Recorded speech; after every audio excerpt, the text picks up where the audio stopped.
Vamos conversar sobre um assunto diferente aqui no Tribuna. Eu recebo agora Rose Fukui, que é neuropsicóloga, falando com a gente sobre biofeedback e mindfulness. Já falamos sobre mindfulness aqui, que é aquela mente focada no presente. A neuropsicologia no tratamento entre o cérebro e o comportamento. Boa Oi, boa noite. noite. Tudo bem? Seja Tudo. muito bem-vindo ao nosso Tribuna Obrigada. Independente. É um nome diferente, né? As pessoas não estão acostumadas Sim. a ouvir.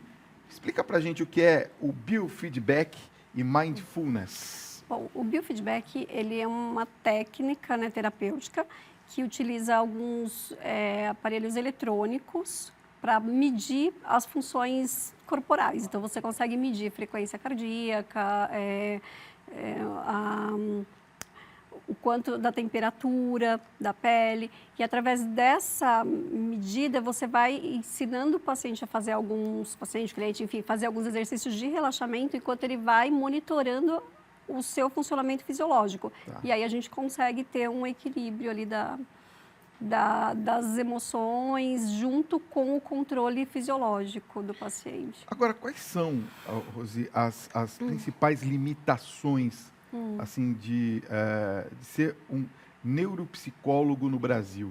Tá? Ainda não tem uma atividade, não é uma atividade muito reconhecida? Então, a neuropsicologia, ela é uma das especialidades da psicologia, né? Então, o psicólogo, né, formado em psicologia, faz uma especialização em neuropsicologia, que a gente basicamente vai fazer testes, né, para avaliação cognitiva do paciente. Tá. E as limitações são que a maioria dos testes validados, psicométricos, enfim, para fazer essa avaliação cognitiva das pessoas, são caros e poucos validados no Brasil. Então, dificulta bastante, o que torna a avaliação, às vezes, bem cara e as pessoas têm uma dificuldade para fazer. No caso da terapia, como que a gente pode utilizar, assim, para que as pessoas que estão em casa possam nos entender melhor, o biofeedback num processo terapêutico? Então, dentro do processo terapêutico, né, que é da terapia cognitivo-comportamental que eu trabalho, a gente usa o biofeedback, assim como o mindfulness, né, também para trabalhar algumas, dentro das técnicas de relaxamento. Então, se a pessoa está muito estressada, muito ansiosa, a gente utiliza, divide parte da sessão, né, uma parte verbal e uma parte para fazer essas técnicas de meditação, de exercício de relaxamento, de respiração diafragmática, usando o biofeedback. Eu falei, inclusive, agora há pouco sobre a enxaqueca. Ajuda também na questão da enxaqueca, que é uma Sim. das causas grandes que a população tem, né? É Sim. confundida com a dor de cabeça, não é isso? Sim, sim, a gente usa bastante, porque a enxaqueca é uma doença neurológica, né? E a dor de cabeça é um dos sintomas, é um dos principais sintomas da dor de cabeça, mas tem um monte de outros fatores. E o estresse, a ansiedade são gatilhos. E aí a gente usa essas técnicas para diminuir esses gatilhos para a pessoa evitar de ter dor de cabeça. Entendi. Nós falamos agora há pouco aqui sobre ciclos com o William Sanches e a gente queria falar um pouquinho também sobre mindfulness. É um Sim. conceito também conhecido como a atenção plena. Isso. Primeiro eu queria saber de onde vem esse termo. É um termo bem preciso, mindfulness, Sim, né? isso vem do inglês, né? O mindfulness, que é a atenção plena. E o objetivo da atenção plena é trazer, né, a pessoa para o aqui e agora.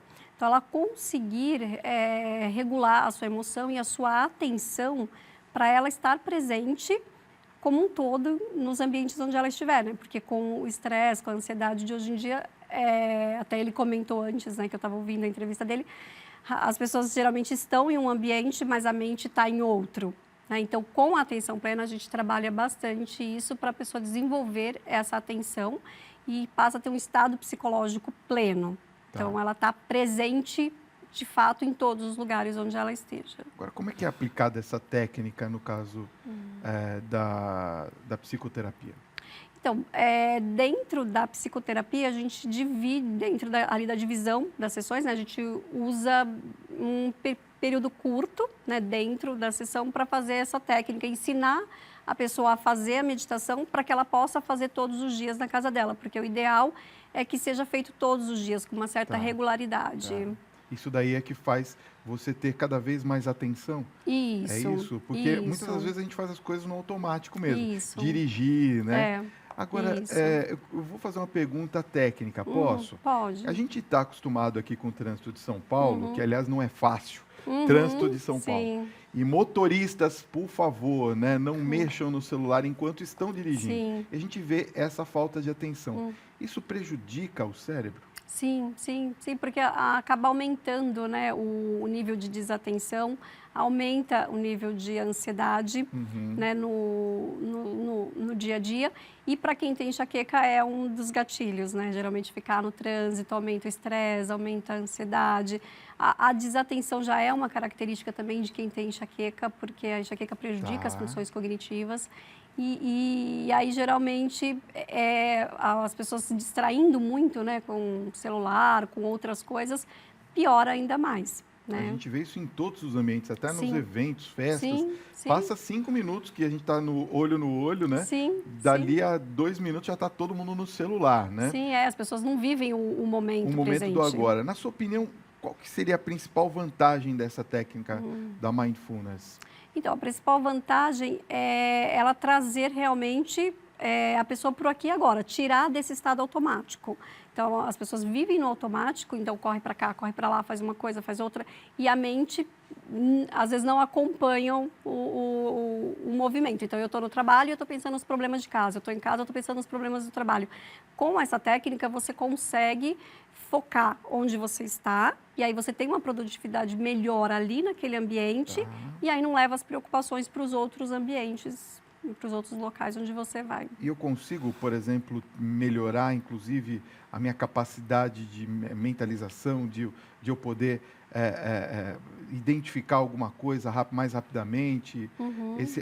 Essa técnica ajuda a gente nisso? Sim, sim, porque você consegue aumentar o nível de atenção, né? Porque geralmente essa perda de foco, com dificuldade de identificar, de resolver algumas situações, vem também da dificuldade de atenção. Quando você trabalha a mente com as técnicas do Mindfulness, você consegue melhorar essa atenção, essa concentração, e aí você tem essa facilidade. Bom, vamos às perguntas dos telespectadores. Você sabe, este daqui é o único talk show ao vivo da televisão brasileira. E é o único em horário nobre da televisão brasileira em que você entrevista o nosso convidado ao vivo. Então, nós temos aqui o nosso WhatsApp, 11 95033 6870. Vou pedir que você coloque, por favor, o seu nome e a localidade de onde você está falando. Nós temos aqui uma pergunta que vem lá do Rio de Janeiro. Um abraço ao povo carioca, que, aliás, nos brinda sempre com uma enorme audiência na cidade maravilhosa. Boa noite, Fábio. Boa noite, Rose. O meu nome é Jane Borges. Cuidar de pessoas com transtorno afetivo bipolar, depressão, com mindfulness, é possível? Então, não pode ser algo a mais, né, que possa ser incrementado ali, mas o ideal é que procure o tratamento psiquiátrico, medicamentoso, não dá para substituir. Dá para colaborar, Dá vamos para dizer, colaborar. os dois juntos. Isso, os dois juntos. Quer dizer, não é necessariamente um único tratamento que vai ajudar nesse caso. Não, de forma alguma. Precisa do tratamento médico, da terapia convencional, e a meditação vai ser um a mais que vai acrescentar, um complemento, isso. No caso também, tem casos que são mais graves que precisam até de medicamentos, sim, não é? Sim. Geralmente os transtornos afetivos bipolar precisa da medicação, não vai conseguir controlar só com terapia ou só com outras técnicas. Ok. Amanda Prado de Caxias, Rio Grande do Sul, nossa audiência também bem grande aí, ela pergunta: Ô Rose, há alguns anos eu sinto dores latejantes de um dos lados da minha cabeça, especificamente o lado esquerdo, e em simultâneo uma dor num dente do maxilar do mesmo lado. Eu já fiz raio-x e o dente não acusou nada. Já fiz exames de cabeça, EEG, ela até especifica qual é, e também não se encontra absolutamente nada. Um médico disse que se trata de enxaqueca. Isso pode ser realmente enxaqueca? E segundo, com as técnicas eu consigo melhorar? Sim, provavelmente é uma enxaqueca, né? E ela precisa de um acompanhamento neurológico. E aí as técnicas de terapia, de meditação, de biofeedback vão ser complementos dentro dessa terapia, desse tratamento, que o ideal é que seja multidisciplinar, né? Então, o dente, talvez, é uma associação que ela acaba fazendo, não tem uma relação direta, não, a não ser que ela tenha um bruxismo, alguma outra coisa. Mas o essencial é que ela procure um neurologista para acompanhar. Isso, acompanhar e traçar ali um tratamento para ela.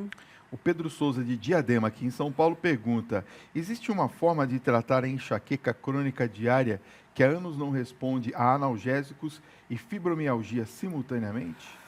Então, geralmente os analgésicos, né, eles pioram a dor de cabeça, né, piora a enxaqueca, porque ele cronifica e tem a cefaleia por uso excessivo de analgésicos. Então, ele precisa procurar um neurologista para fazer um tratamento, desintoxicar desses analgésicos, e aí ele vai conseguir fazer um tratamento simultâneo, tanto da enxaqueca como da fibromialgia, que são existe bastante essa comorbidade no dia a dia. Tem uma pergunta interessantíssima aqui do Peterson Freitas, de Vitória, no Espírito Santo.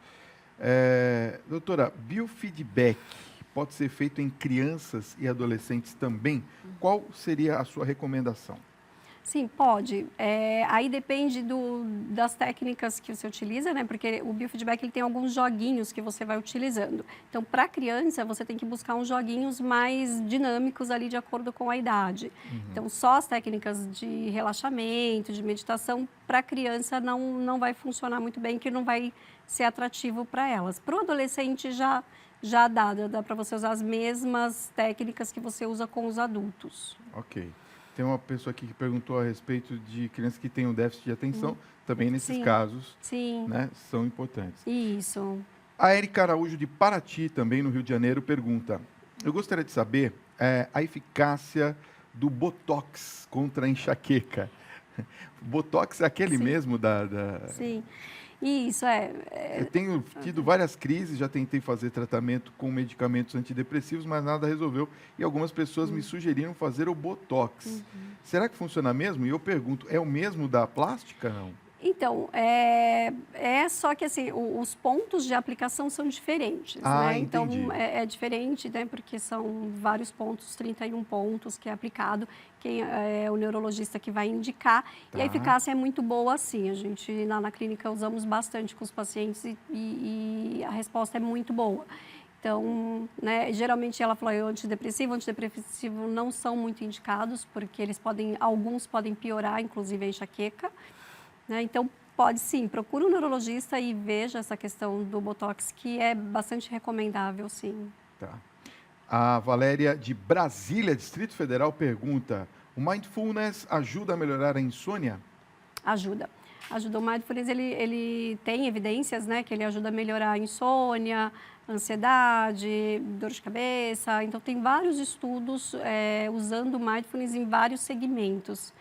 Então, ele é bem bacana, assim, porque se a pessoa tem uma dificuldade de uma insônia, que é provocada por uma ansiedade, um estresse, o Mindfulness vai diminuir essa ansiedade e ela vai conseguir ter um sono melhor, mais reparador. Daniela Santos, aqui de São Paulo, pergunta: eu tenho fortes crises de enxaqueca na semana que antecede meu período menstrual. Eu tentei alguns remédios e nada funciona. As técnicas poderiam me auxiliar nesse sentido? Então, geralmente quem tem a enxaqueca no período menstrual, né, podem colaborar, mas ela precisa ver outras questões também, né, avaliar junto com o neurologista, talvez passar com o nutricionista, que tem alguns nutracêuticos que ajudam bastante também com essa cefaleia mais ligada ao ciclo menstrual. Tá. A Emília, de São José dos Campos, pergunta, ela fala assim: Rose, eu tive uma alergia por causa... Espera aí, o pessoal liga aqui, mas não adianta, a gente não consegue atender. Por causa da ansiedade. Eu tratei da alergia, mas ainda sinto o corpo pinicar e arder muito. E dói muito a minha cabeça. As técnicas me ajudam a melhorar essa ansiedade? A ansiedade ajuda sim. Mas é importante ela procurar um médico para ver, né, pelos sintomas, né? Pelos sintomas, para ver se é uma fibromialgia, junto com uma enxaqueca, ver exatamente o que ela tem. Né, e não só fazer essas técnicas isoladamente. O Cleiton Pereira, do Rio de Janeiro, pergunta, ele diz que tem vários estudos científicos que demonstraram que o mindfulness, com uma prática contínua, diminui a depressão, além da ansiedade, que a gente está falando aqui, e o estresse. e aumenta o bem-estar e a felicidade. Uhum. Ele pode confiar nesses estudos, é isso mesmo? Sim, sim, pode. Tem muitos estudos que mostram, que ajudam bastante, sim. Na depressão, é? Sim, sim. Mas isso não exclui o tratamento convencional. Convencional. Isso, é sempre um complemento. Então, biofeedback, mindfulness são sempre complementos aos outros tratamentos, né? Psicoterapia, tratamento medicamentoso, porque aí, dependendo do caso, precisa também. Ok.